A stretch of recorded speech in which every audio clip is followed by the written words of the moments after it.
abra portas, Senhor. Falta de fé. Enche a sua igreja, Senhor, de fé. Jamais falta a nossa vida. Pedimos pelo destino desse primeiro, Pai. Possa ser bem cuidado, bem disciplinado. Livra, Senhor, a nossa igreja dos escândalos financeiros, dos filhos, Pai. Que a igreja sempre possa se manter pura, santa. Deus, jamais o nosso coração se apega a dinheiro, a bens materiais. Sempre possamos lembrar, Senhor, que nós viemos de fora, nascemos luz, Senhor. Neste mundo nada levaremos senão o teu amor, a tua salvação. Deus, obrigado por tudo que o Senhor tem concedido a nós. Obrigado porque temos famílias fortes, famílias unidas. Ainda mais, Senhor, o Santo Espírito se faz em nossa vida. Obrigado por tudo, em nome de Jesus. Amém. Este momento de separação das classes, momento que vamos aprender mais da palavra do Senhor. E eu chamo todos os professores a virem pegar a sua lista de chamada aqui à frente. Convido o pastor Bruno que dará o estudo desta manhã.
Irmãos, bom dia. Bom dia.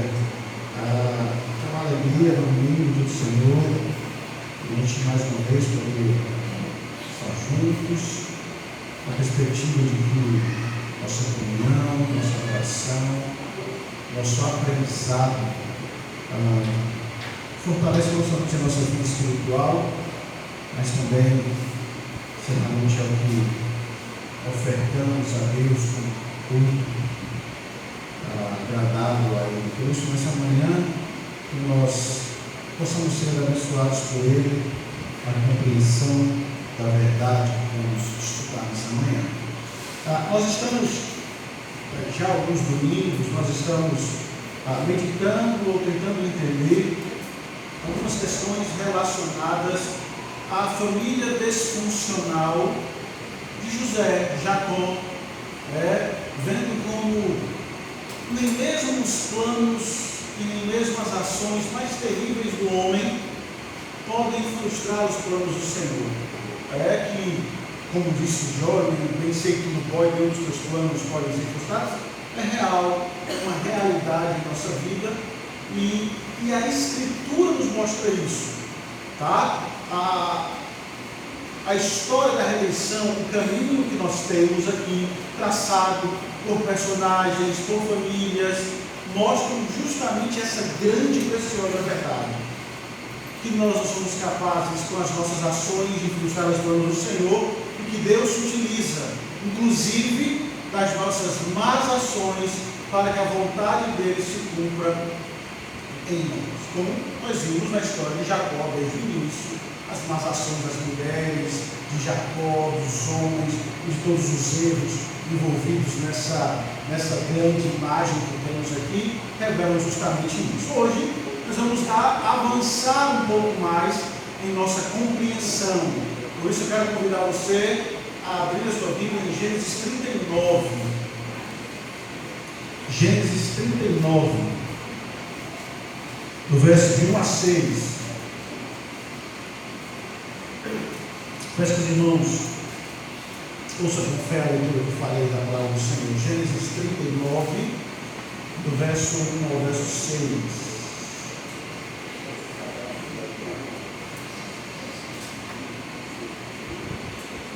Diz assim, Gênesis 39. José foi levado ao Egito, e Potifar, oficial de Faraó, comandante da guarda egípcio, comprou dos ismaelitas que o tinham levado para lá. O Senhor era com José, que veio a ser um próspero e estava na casa do seu senhor egípcio. Vendo Potifar que o Senhor era com ele, que tudo o que ele fazia, o Senhor prosperava em suas mãos, logrou José descer perante ele, a quem servia. E ele o pôs de mordomo de sua casa e lhe passou às mãos tudo o que tinha. E desde que o fizera mordomo de sua casa e sobre tudo que tinha, o Senhor abençoou a casa do egípcio por amor de José.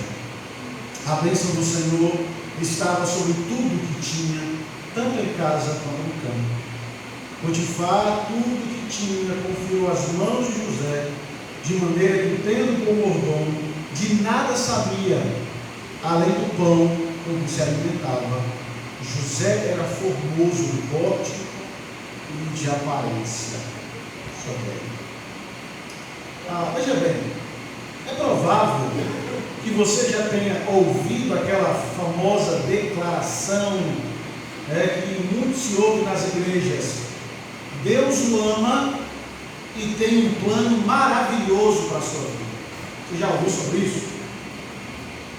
A grande questão é que, diante de tudo que nós vivemos, parece que as realidades da vida não nos mostram muito isso. Doenças, dores, relacionamentos quebrados, abusos, sonhos despedaçados, tentações, pecados, morte, separações. Onde estaria este maravilhoso plano para a minha vida?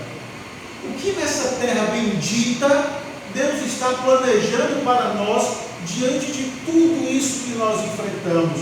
E guarde bem essa ideia na memória, porque hoje à noite você vai ouvir muito sobre isso, tá? Não deixe de vir hoje à noite. Então veja, essa questão ela é fundamental para a nossa vida. Porque quando nós examinamos o que Deus está fazendo, nós descobrimos que seu plano, tá, é sempre bom e que necessariamente não implica em conforto e tranquilidade para a sua vida. Mas isso não quer dizer que o plano de Deus não é bom, tá? Porque o plano de Deus para nós, se você observar em cada linha da Escritura, você vai perceber que ele envolve morte e ressurreição, tá? Morte para o pecado, morte para o nosso eu, morte para os nossos desejos e anseios, e uma ressurreição para uma nova vida em Cristo, tá? Toda a Escritura revela esse momento de transformação: morte e ressurreição, morte e vida. Ele o ama e a mim também, com amor tão grande que não poderia nos deixar sem essa transformação. Os seus eleitos terão que passar por essa transformação. José experimentou esse processo, tá? E mesmo experimentando, nós percebemos que ele não deixou de ser confuso e perturbador. Você conhece a história que nós já traçamos até aqui. À luz da experiência de José, nós podemos descobrir que mesmo quando o maravilhoso plano de Deus nos leva às provações e à tentação, nós precisamos entender que sua graça é suficiente para nós, tá? Sua graça é suficiente para nós. Então vamos lá. E lembre-se aqui, José, ele deve ter crescido ouvindo muito sobre Deus tem um plano na sua vida, José. Verdade? Ele era o filho favorito, em uma família favorecida, tá? A túnica inicial revelava isso, mas o favorecimento de José José não estava ligado apenas à família, porque ele tinha esperanças de que havia um plano maravilhoso para a vida dele no futuro. Porque ele sonhou: todos vão se curvar diante de mim, os feixes, as estrelas, o sol, a lua. Então, a expectativa era que sim, Deus tinha um plano maravilhoso na vida de José. Tá? Então nós temos esse jovem crescendo com esse pensamento. Se alguém tinha razão para dizer, esse certamente era José. Só que nós vimos aqui já a sequência, né? Só que de repente, no estalar de dedos, a vida de José começou a dar errado de um modo horrível.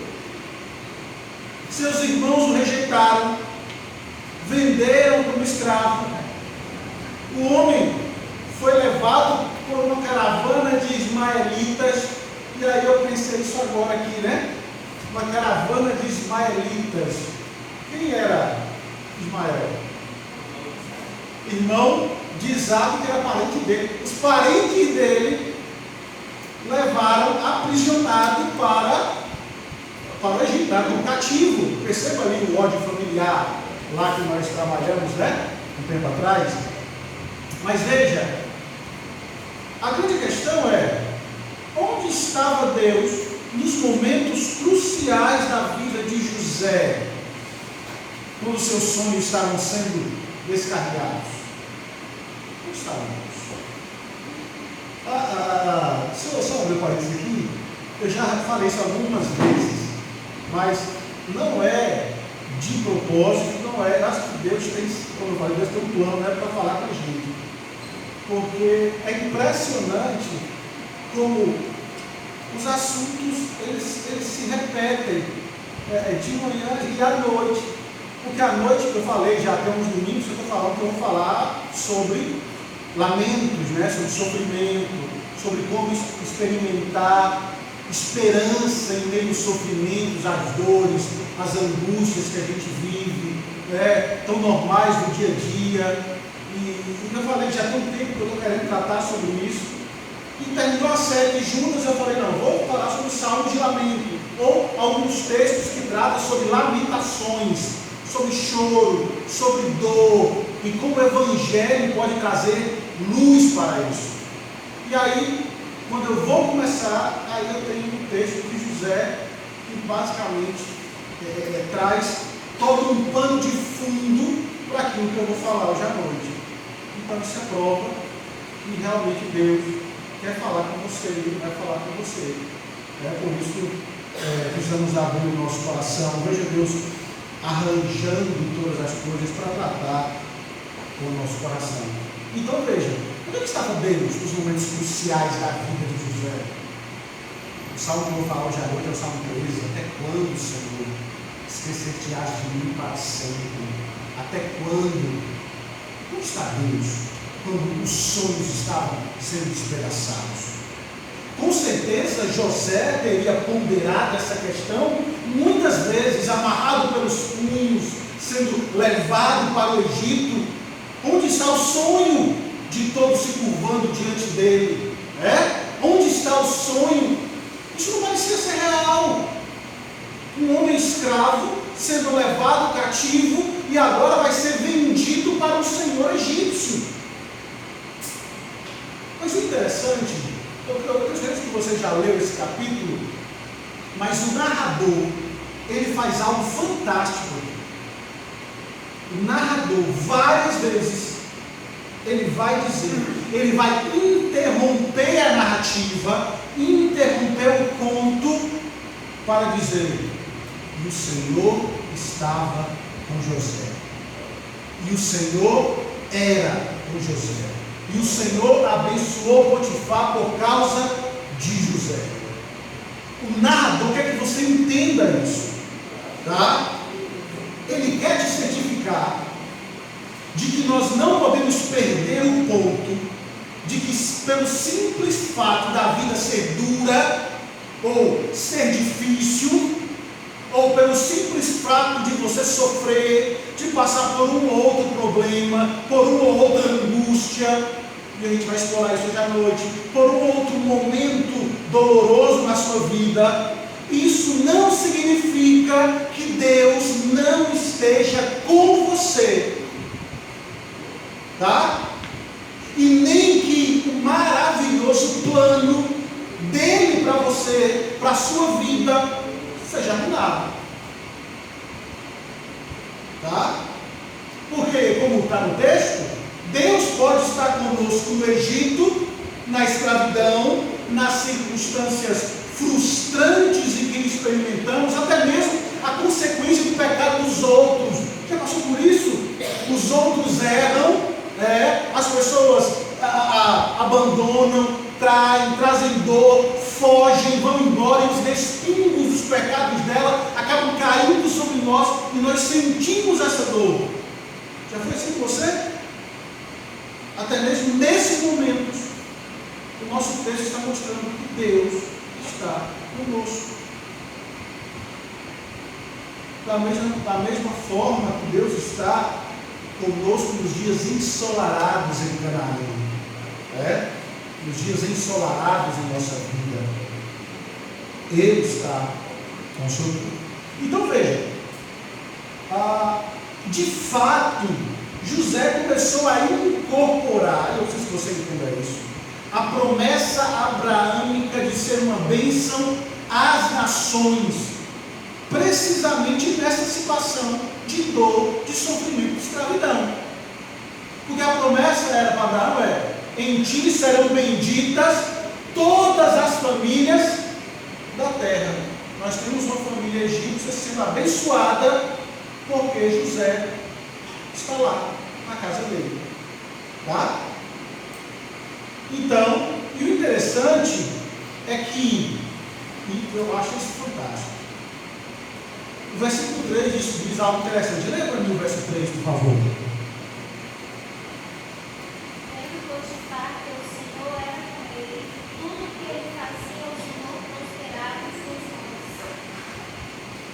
Isso. O que você percebe aí? Potifar reconheceu que ele era um homem abençoado. Você percebe? Potifar reconheceu o que estava acontecendo. Isso é muito sério. Veja bem, o doloroso desvio no caminho de José acabou se tornando uma maravilhosa oportunidade para que esse egípcio específico pudesse ver o Senhor operar na vida dele. Talvez você não consiga relacionar isso à sua vida, mas quem sabe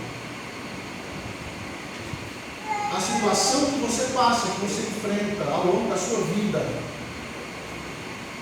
quem sabe Deus esteja tratando a situação difícil e desafiadora da sua vida, e essas experiências dolorosas que você passa nas mais diversas esferas, sejam usadas por Deus para mudar radicalmente a vida de outro, e não somente a sua. O grande problema é que nós focamos muito em nós, né? Nós focamos muito naquilo que eu quero, que eu almejo, que eu espero, e aí quando a coisa não acontece como eu espero, eu me entristeço, eu fico deprimido, porque, enfim, N situações convergiram para esse sentimento. Mas perceba que tudo tem uma raizinha lá no fundo ligada a uma frustração que eu esperava que acontecesse de tal maneira. Deixa eu só trazer melhor. Por exemplo, vamos pensar nesse José. Ele esperava, de acordo com os sonhos, que ele fosse elevado a um patamar de proeminência, de governo. Todos vão se curvar. Só que a coisa parece não caminhar para aquilo que ele esperava. A coisa, em vez de tomar uma crescente, ela toma uma decrescente. Ele nós temos esse homem diferente, por vezes, de nós. Eu já falei para vocês que aqui não é a ideia de perfeição de José, porque ele era falho, mas não vou tratar sobre algo aqui. Mas nós temos que essa raiz de frustração, de estar onde ele não esperava estar, poderia trazer um sentimento ruim, levando a deprimir, a ficar chateado, e se afastar, e não querer mais saber de Deus, que Deus é esse que me dá sonhos de vitória, e agora me bota na escravidão. Tudo isso podia acontecer com ele. E por vezes isso acontece com a gente, porque nós estamos fixados muito naquilo que eu espero para mim. E eu não consigo entender como esse plano de Deus, eu não consigo olhar o todo da perspectiva de Deus, sabendo que aquilo que Ele me faz passar hoje pode ser usado por Ele, não apenas para moldar a minha vida, moldar o meu coração, arrancar de mim algo que precisa ser arrancado, matar em mim algo que precisa ser morto, mas para tratar também outros que estão ao meu redor, para que outros reconheçam e vejam pela maneira que você trata, pela maneira que você reage, pela maneira que você administra as situações, Deus possa usar isso para trazer luz ao outro. E foi o que aconteceu aqui. Tá? Talvez ele use o seu sofrimento para levá-lo em contato com alguém que necessita ver o Senhor operar, para que passe a descansar nesse Senhor que você crê e que você descansa em meio a essas situações tão terríveis. Já parou para pensar sobre isso? E Deus pode usar a sua resposta a tudo isso, a sua confiança, para mostrar a outros como tratar essas situações.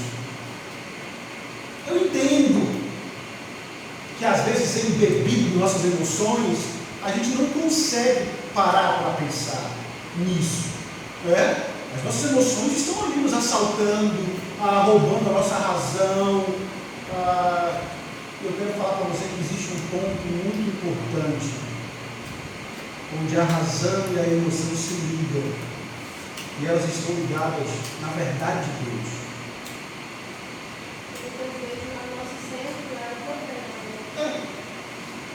E a gente não consegue ver. Eu estou tentando não abrir demais, porque eu vou falar muito hoje à noite. Eu não quero trazer tudo, porque eu vou falar muito à noite. Mas existe um ponto de ligação. Porque as Escrituras, assim como elas podem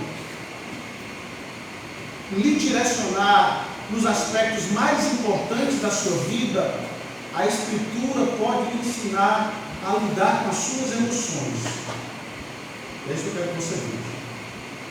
Tá? Então veja, talvez Deus esteja usando tudo isso para alcançar alguém.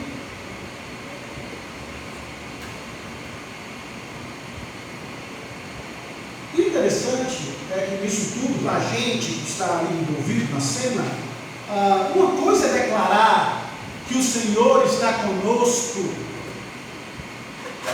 e anunciar ao mundo abertamente, de forma gritante, que Deus está conosco, quando não há nuvens no céu, quando os dias estão ensolarados, não é verdade? Quando não há chuva, você sai saltitando pelas ruas, dizendo: Deus é Deus. Mas outra bem diferente é confessar que o Senhor está conosco quando a chuva cai sobre sua cabeça. Aí é mais difícil. Então, vamos lá. Vamos seguir. O interessante é que as viradas e torcidas nos planos do Senhor para José não acabaram. Porque não foi só ser desprezado pelos irmãos de maneira tão dolorosa e vil, né, com tantos ciúmes e egoísmos e raivas aqui envolvidas, mas nós temos agora ele se tornando vendido, né, escravo, dentro de uma casa, dentro de uma família. Foi ser gerente da casa de Potifar. O que representou, eu acho interessante nesses altos e baixos aqui de José, é que você tem de um garoto protegido, né, para o fundo do poço, para a morte, de repente, não, vamos apenas mandá-lo para o Egito, escravo, e agora nós temos um escravo vendido para uma casa, só que nessa casa ele foi colocado como gerente dos escravos. Você percebe esses altos e baixos assim na vida de José? E veja, essa linha, entenda bem, tudo que segue aqui, essa linha da história, parece estar ligados àquilo que nós cremos a respeito da vida. Principalmente pela maneira que as pessoas têm anunciado o Evangelho hoje, ou o suposto Evangelho.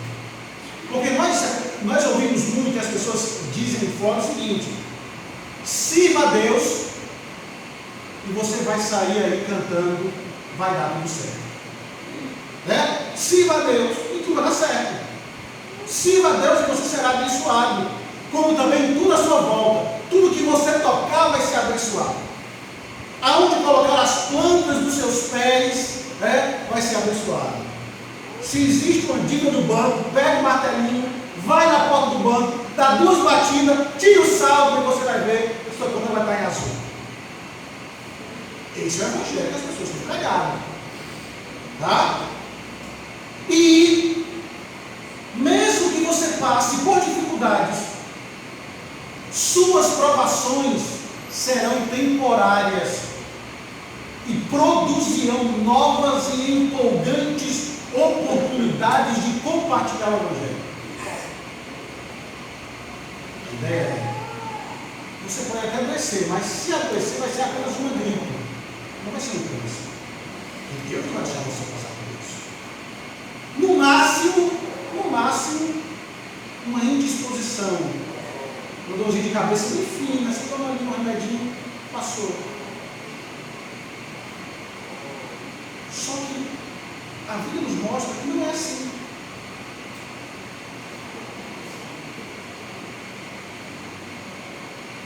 O relacionamento pode até ser quebrado, destruído, mas algo novo e melhor aguarda na virada da esquina da sua vida.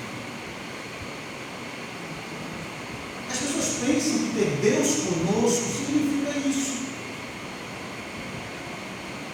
Só que a história de José nos mostra uma realidade diferente. É por isso que as pessoas não entendem o Evangelho. É por isso que tanta gente hoje não sabe responder às grandes catástrofes da vida. Quando as pessoas vão te abordar a respeito da sua fé, eles vão dizer: onde é que estava Deus quando aquela barragem rompeu lá em Brumadinho e matou tanta gente? Olha, meio-dia, todo mundo no refeitório. Onde é que estava Deus? Se esse Deus que você crê existe de verdade. Onde é que estava Deus quando aquela boate que só tinha adolescentes lá em Santa Maria pegou fogo e tantos morreram?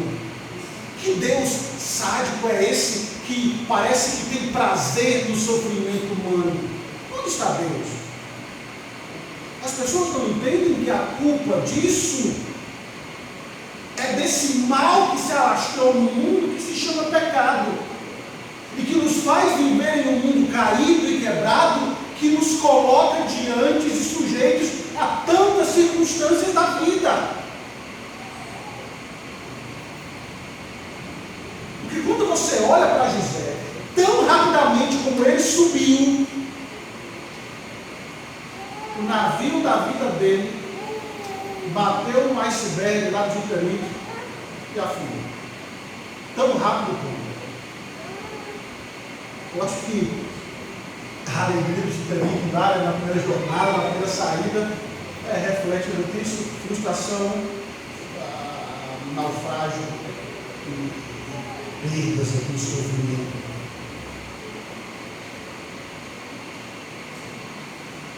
Eu não estou dizendo que você talvez não seja curado, ou que seus relacionamentos não sejam curados. Sim, tudo isso é possível.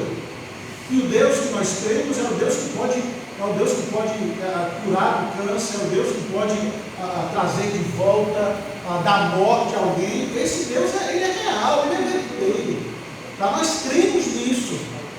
É por isso que eu não posso deixar de orar diante das dificuldades da vida. Eu tenho que orar porque eu creio que Deus pode fazer isso. Tá? Só que veja, a história dele nesse momento nos mostra algo terrível. Ele se encontrou de novo no degrau mais baixo do monturo de uma cadeia egípcia. Leia o verso 20 para mim, por favor, de Gênesis 39.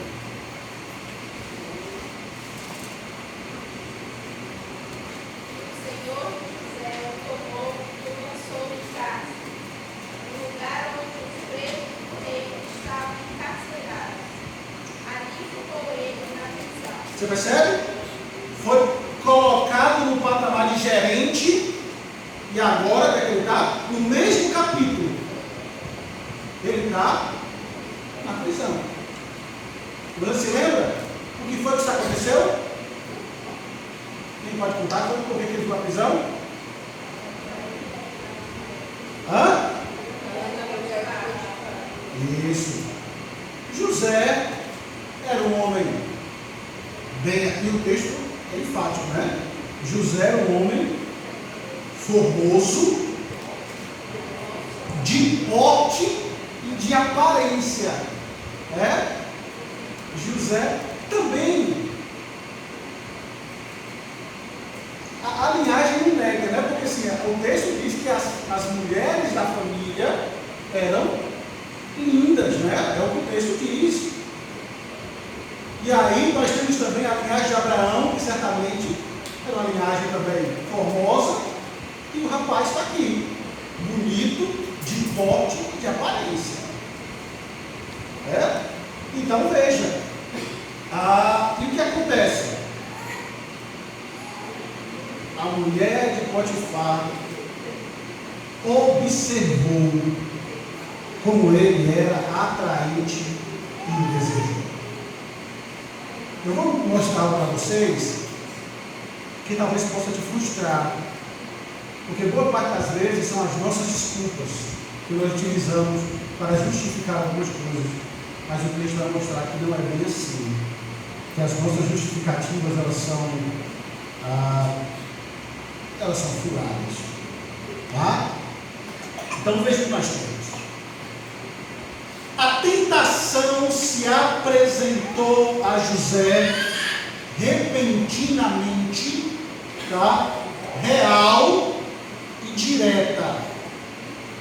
Se você prestar atenção, essa história é muito mais parecida com uma tentativa de estupro do que com uma simples sedução. Por quê? Porque você percebe que a mulher de Potifar não atraiu José com palavras doces. Ela não disse: vem cá, gatinha. Como foi isso? Foi o que ela disse? Venha deitar-se comigo. Isso aqui não é um pedido, é uma ordem, tá? Foi dita no mesmo tom de voz que ela daria para mandar para que algum dos escravos endireitasse o sofá na sala. Faça o que eu mando, arrume o sofá. Ela disse: venha e deite-se comigo. Não era um pedido, era uma ordem. Ele era o escravo e ela era a patroa. Vamos lá. Qual era, pensando em segurança pensando em não sofrer represálias, qual seria mais fácil fazer?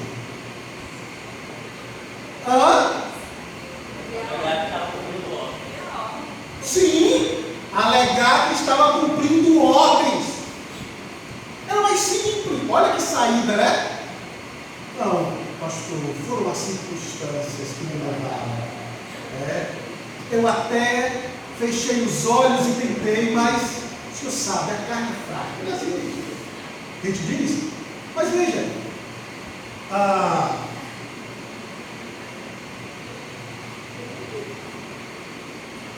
e a gente às vezes passa por isso, né? Nós somos empregados e ordenados a fazer tantas coisas, e por vezes questões abusivas são ditas a nós e a gente às vezes segue, né, com medo de represálias físicas ou emocionais, físicas nem tanto, mas mais emocionais, perder. Mas numa situação dessa, teria sido mais fácil para José racionalizar tudo isso e fazer aquilo que ele achava, fazer aquilo que parecia ser viável. Como seria mais fácil e protetor para si mesmo? Recusar as repercussões simplesmente.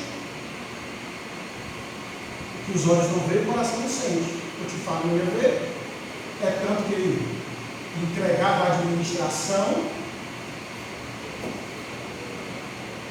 Agora veja. A mulher foi rejeitada. E aí, o negócio pega. O escritor disse bem assim: o inferno, olha bem, o inferno não tem maior fúria do que uma mulher rejeitada. O escritor disse. Você pode concordar, eu estou só citando o autor disso aqui.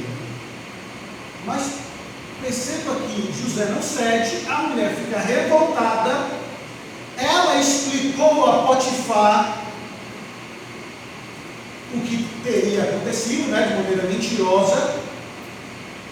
Mas perceba o que me chama a atenção é que José vai explicar à mulher de Potifar por que ele não faz isso. Veja o verso 8 e o verso 9, por favor.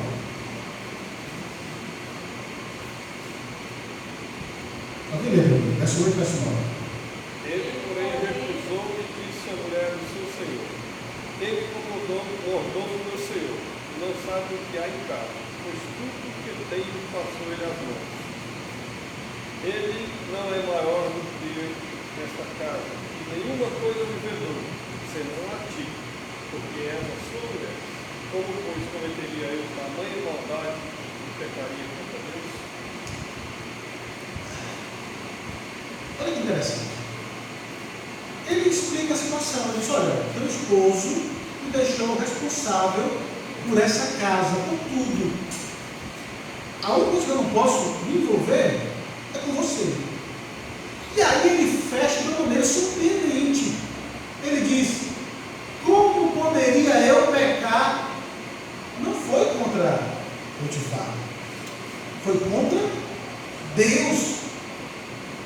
E quais são as implicações? Eu preciso que você traga o todo aqui, tá? Porque por muito menos as nossas respostas são outras. Porque nós estamos diante de um homem que mostra fidelidade a Deus, independente de tudo que já aconteceu com ele, que talvez em sua dor, em seu sofrimento, ou nos momentos difíceis, ele pudesse pensar: foi Deus que fez isso comigo, ou por que Deus permitiu que isso acontecesse comigo. Só que as circunstâncias não embaçaram a sua visão para que ele pudesse perceber a quem ele devia lealdade em detrimento de tudo que aconteceu em sua vida. Trazer Deus ao quadro mostra a consciência que José tinha da presença do Senhor com ele, mesmo nas situações terríveis da vida, inclusive naquela situação. Ele não pôs sua fé de lado quando enfrentava os desafios de viver no mundo real, de tentações, de lutas. Em vez disso, quando ele foi calcular lá os prejuízos, ele viu claramente, que a escolha que enfrentaria naquele instante seria entre satisfazer a mulher do seu patrão, ofendendo a Deus, ou satisfazer a Deus, ofendendo a mulher do seu patrão.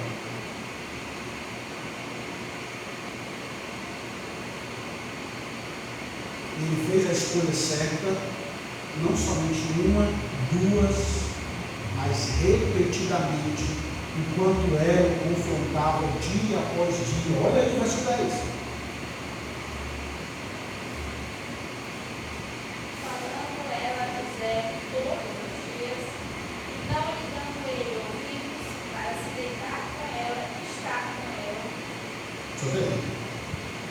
Falando era a José todos os dias. Eu preciso que você entenda algo. Todos os dias aqui não é hoje e amanhã. Todos os dias aqui que essa tentação ocorreu por um período longo de tempo, a ponto de trazer revolta à mulher, dela tentar agarrar força. Isso aqui é muita rejeição. Tá? Agora a questão que se faz é: como foi que José conseguiu, quando tantas vezes nós falhamos e caímos diante de tentações muito menores? Às vezes você e eu, a gente pode até dizer não ao pecado 1, 2, 3 vezes, 4 vezes, mas cedo ou mais tarde, parece que Satanás ganha pelo desgaste persistente. Este não foi o caso de José.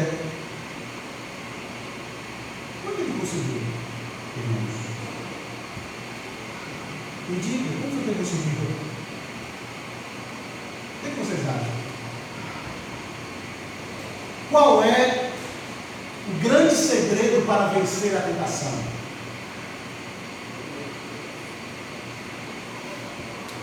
Qual é o grande segredo para vencer a tentação? Você pode dizer assim: não, fugir, claro, certamente José se esforçou para evitar as situações da tentação.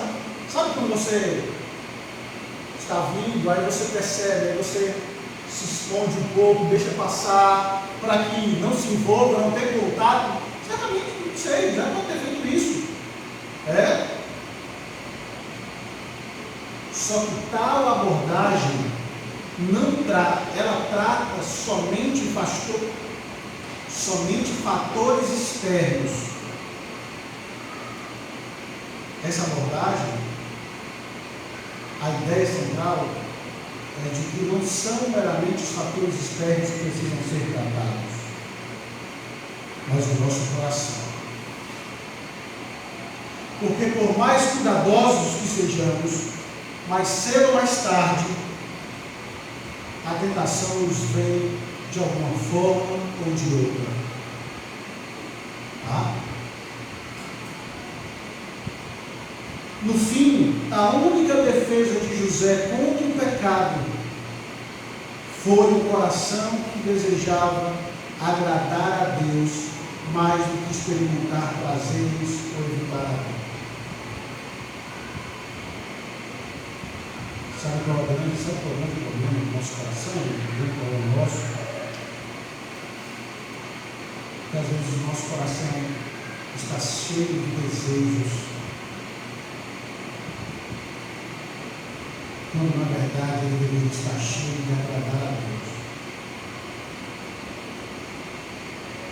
Esse é o nosso problema.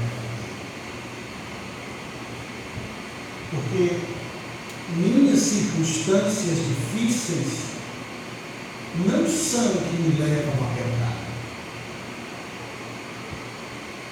Entenda isso, jovem. Outros jovens não são aqueles que te levam a pecar. Não são. Você não pode simplesmente atribuir a culpa a amigos, porque lhe chamaram, porque lhe atraíram, porque lhe ofereceram. As pessoas que me convidam a participar do mal com elas, não são elas que me fazem pecar. De forma nenhuma.